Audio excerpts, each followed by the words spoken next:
চিত্রনায়িকা জান্নাতুল ফেরদাউস ঐশী এবং নায়ক আরেফিন শুভ দুইজনেই ব্যক্তি জীবনে যথেষ্ট আড়াল প্রিয়। ক্যামেরার সামনে যেমন ঝলমলে, ব্যক্তিগত জীবনে তেমনই নিভৃতে।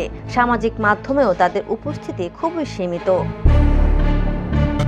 কিন্তু গত কয়েক বছর ধরে তারা পর্দায় একাধিক ছবিতে একসঙ্গে হাজির হয়েছেন। মিশন এক্সট্রিম 2, ব্ল্যাক ওয়্যার এবং আসন্ন ছবি নূর।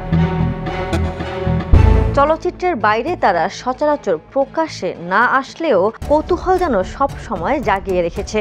বিশেষ করে জুলাই মাসে আরেফিন শুভ জানান তার দাম্পত্য জীবনের ইতি টানার কথা। এই খবর প্রকাশ্যে আসার পরেই শুরু হয় নতুন জল্পনা। প্রশ্ন উঠেছিল, শুভর ব্যক্তি জীবনে ফাটল কি অভিনেত্রী ঐশীর কারণেই? সেই গুঞ্জন ধীরে ধীরে থেমে গেলেও কৌতূহল আজও টিকে আছে, আর নতুন করে যেন তা আবারও উস্কে দিয়েছেন দুজনেই। সেই সাসপেন্স মঙ্গলবার সকালে বেড়ে যায়। প্রায় একই সময়ে ঐশী ও শুভ একই ধাঁচের ছবি শেয়ার করেন। ঐশী শিউলি ফুলের শাড়িতে, শুভর বুকে মাথা রেখে আছেন। ছবি যে গল্প বলছে তা স্পষ্ট, কিন্তু সবচেয়ে বড় রহস্য ক্যাপশনে। শুভ লিখেছেন, তোরে এত ভালোবাসি আর বলবো কতবার। ঐশীর প্রতিধ্বনি, যদি হারাস একটিবার মরে যাব শতবার। দুটি ছবি, দুটি বাক্য, কিন্তু সুর এক।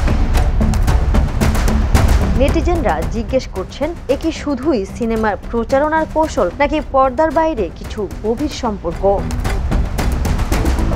বিনোদন ডেস্ক, দ্য নিউজ।